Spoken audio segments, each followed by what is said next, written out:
Be on my mind, gotta hustle and grind. Financial literacy always on my mind. I'm stacking knowledge, no time to waste. Gotta invest smart, gotta keep up the pace. I'm reading books, learning all the tricks, studying the market, making calculated picks. What's good, everybody? It's your boy Reckless Ray and we are back at it again with another episode of Future Financial Strategies. On the way in the door, we want to make sure you catch that like button. If you've been here more than twice, you want to hit that subscribe button. And for those of you who are new subscribers, welcome to the Wolf Pack. The last thing I want to remind you is to go ahead and share this with your circles and areas of influence, friends, people that you care about, maybe people that you don't care about, but you're competing with and you want to compete with them on equal footing. Because nobody wants to get rich by themselves. And yes, we are very much still trying to get rich over here. We're going to talk about how I'm using my hyper rise income driven via high yield dividends velocity banking setup. Now, what we're going to talk about specifically is a strategy of using that account in an automated fashion, because I know everybody loves automation, set and forget. And so I'm going to tell you how one of the things that I'm doing to make this a little bit more efficient. We have multiple things that we, different sources of debt that we have to pay off.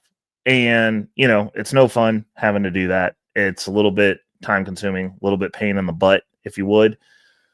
And so what we are going to do is make it as efficient as possible as far as the big chunks of debt that we're paying off. And one of the ways that we're going to do that is the whole reason I set up this hyper velocity banking concept to test out is because I would like to pay this off as efficiently as possible. And once paid off, I would like to keep the machine that we have built, the system that we have built, the asset structure, asset base, if you would, that we have built to, move forward and not have debt. Because, like, obviously, you clean up your mess. You don't want to be in the mess anymore. Learn your lesson. This isn't so much of a mess. It was more of a life event thing, and we're going to be prepared next time around. Fool me once, shame on me. Fool me twice, shame on you. You can't fool a fool 3 times, right? So we're trying to put some systems in place. We've got some things going now. We got a couple of different asset pools of money to pay for specific things. We got the high yield savings account that we're going to start investing funds out of to keep that, how do we put it? To keep that, the health stuff in check. So the goal is we get all the money over there. That's also in the market, tied to the market, adding value, going up in value. And that's that pool of money. At least the way that we're setting it out right now, because the markets are down. So we're going in damage control mode. We're going to be doing some sell-offs in the portfolio. So we're going to have some portfolio updates. We're definitely cutting to the quick everywhere. We're cutting to the quick with expenses. We're getting that set up. We've already started transitioning into that income portfolio. A chunk of our income, we're doing budgetizing that check for the most part.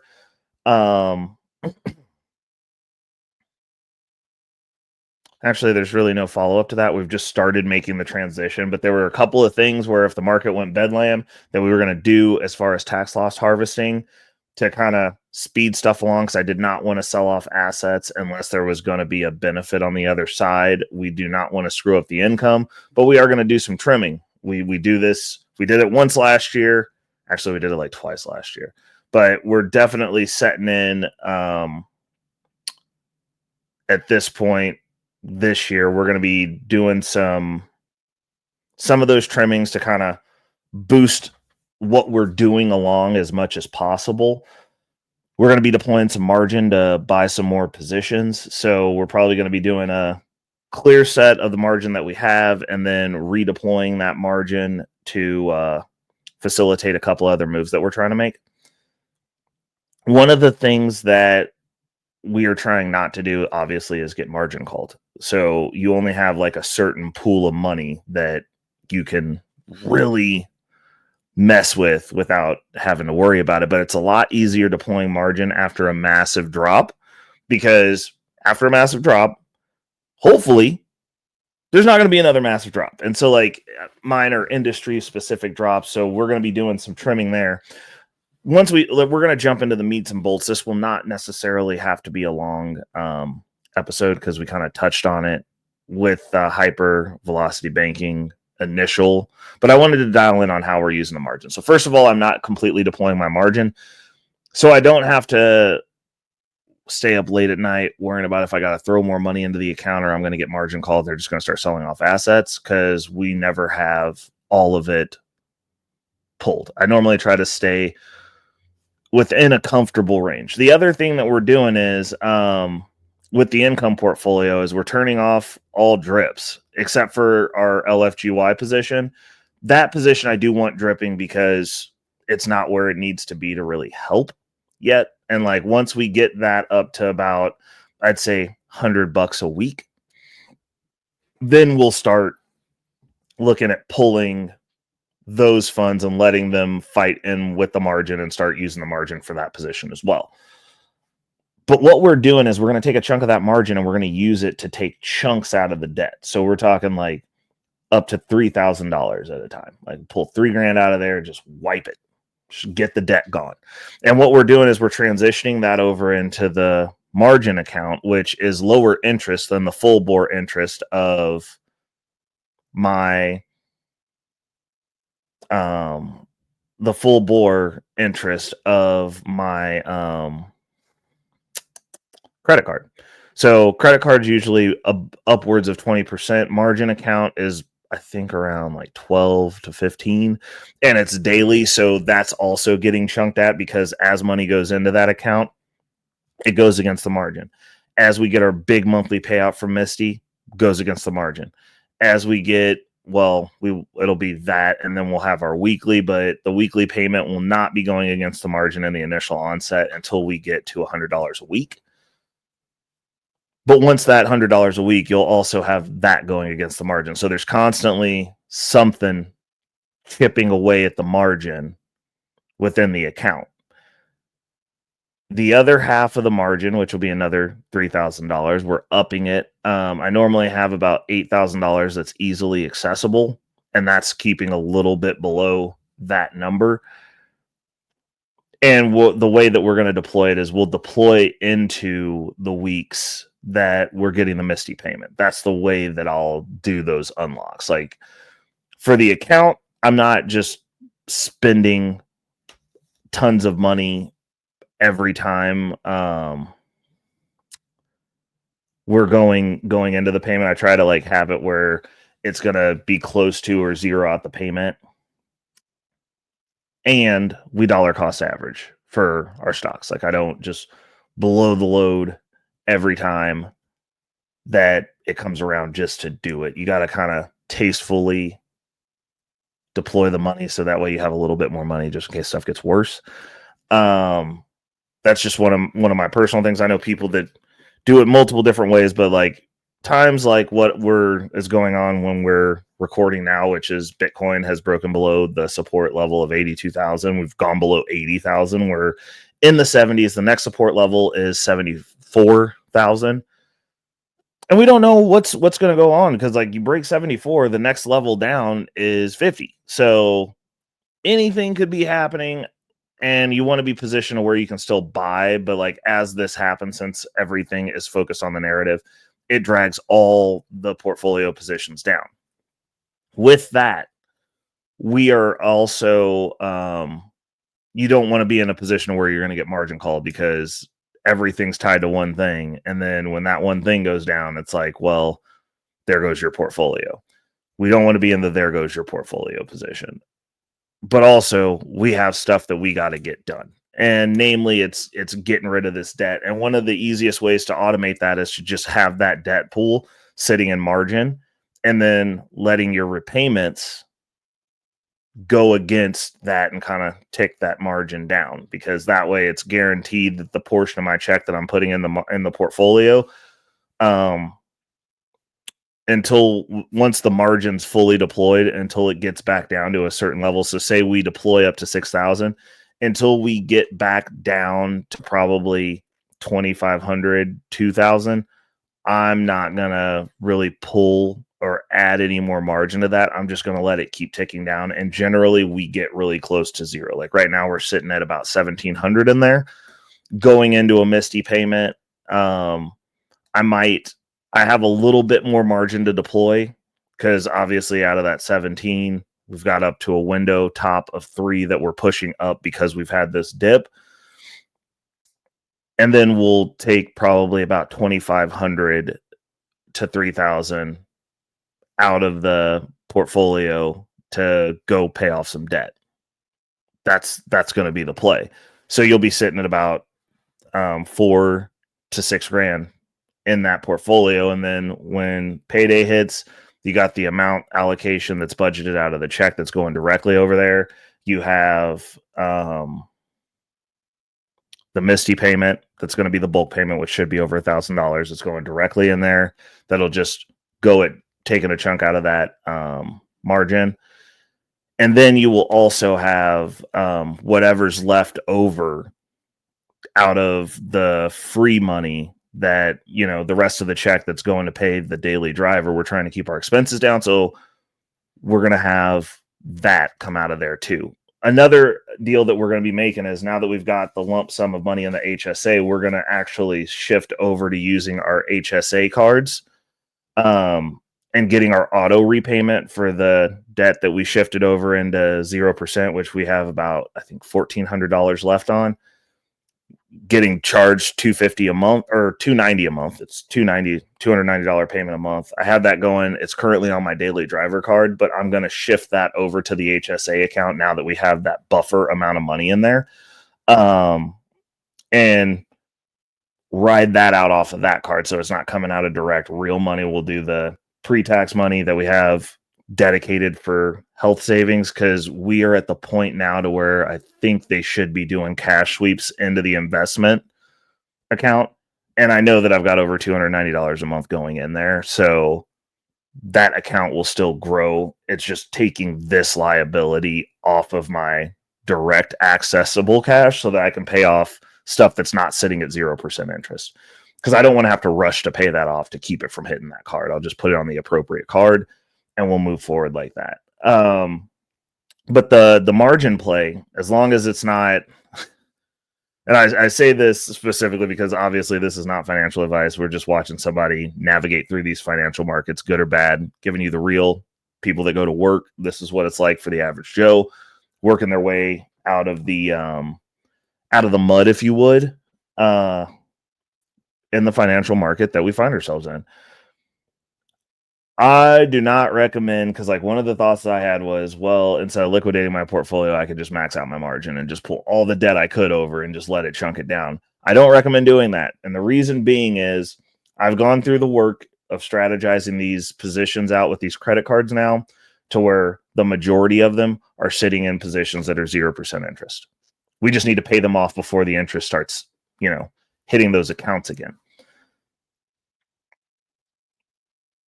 The reason I don't recommend maxing out your margin is because, especially if you are in high yield dividends, it is highly volatile. There's a lot of volatility, which means that you can get margin called. Having a very healthy cushion between you and that margin call is important. Very important. Pivotal to your success as an investor, important because you can end up nuking your entire portfolio and losing all your assets, which isn't necessarily terrible for some people, but it's basically selling off your assets to pay down your credit, which is, some people look at that as a worthy trade. I do not, because these things are generating money every month, and I would like to have that money. I value that money more than selling off the position to pay off some credit that I've already paid to move into a 0% position anyway, just so that I can say I don't have any debt right now. So we're doing it in a fashion to maximize that. Another thing that we might end up doing is just not, and this is something that I'm just now thinking about as we're talking. This is the reason I record these videos, is not even using the margin for reinvestment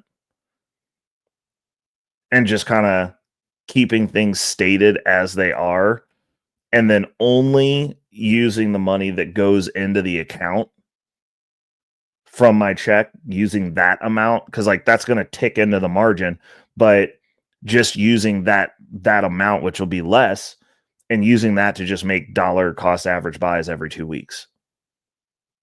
That's also an option here. And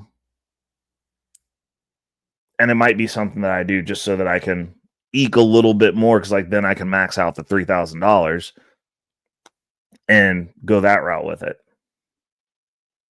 So we're going to be making some of the adjustments here moving forward, and it might be that we just look at that floating margin as debt that we're just moving over systematically as the dividend income pays down the debt every week, every 2 weeks, 4 weeks with Misty. And we'll have to look at what we can clip to pay down the current margin load that's in there. And just redeploying that until we get this debt handled. Because my Misty position, I will not be selling. My LFGY weekly, I will not be selling. Everything else, I might be selling. I will be adding to the Misty position because these prices are just going to be too good to pass up with Bitcoin going the way that it is going at the time of this recording. And I do want to catch the opposite side of that swing.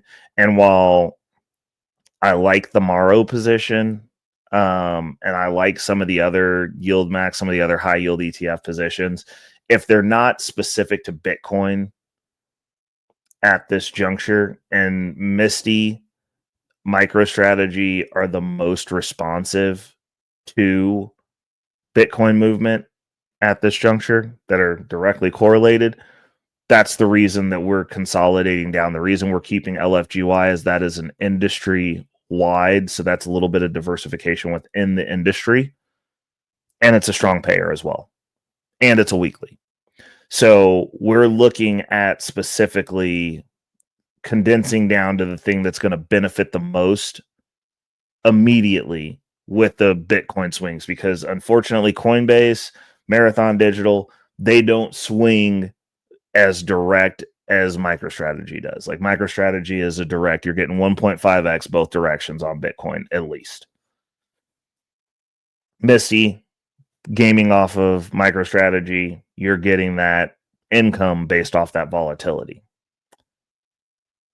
That's going to be the play for me. We're going to condense down, and I tell people, when stuff goes bedlam, that's when you start loading up the boat on your high convictions first, and then you can take the income from that and load up on everything else. So that's the play that we're going to make. That's what we're going to be doing, and hopefully we will be doing during the portfolio updates for April, or for April. When we do that come May, the first week of May, we'll have some results in. Definitely hoping this trade war thing is not gonna take a super duper long amount of time to sort itself out. I figure by the end of this month, the dust should be settling. We should have some ideas on where we're going, and the update from there forward will be the strategy of that reality and see where the chips land. Till next week, people, it's been another great episode of Future Financial Strategies. This is your boy, Reckless Ray Narrow. Hope you guys enjoyed. Hope you guys got some value out of this. Hope you hit that like button. Hope you're subscribed if you've been here, especially if you've been here more than twice. Hope you're sharing this with your communities, and tap in with me down in the comments. Let's have a little therapy session, because the markets, I mean, we're going to be knee deep in the turmoil now. Like, I'm recording this as we're starting to see markets turn across the board. But how are you guys' portfolios holding up? How are you doing? You okay, bro? Hit me down in the comments and let's talk about it. It's your boy, Reckless. Money on my mind, yeah. Focus, got no time for games, nah. I don't play, man, I'm all about that financial literacy. Investing in my future, building generational wealth. Dollar bills, they be calling my name, but I ain't chasing fame, I'm chasing change. Learn the game, now I'm playing it smart. Putting my money to work, it's an art. I'm stacking paper, building my own empire. No more living check to check, I'm getting higher. Investing in stocks, real estate, and more. Gotta secure the bag, that's what I came for.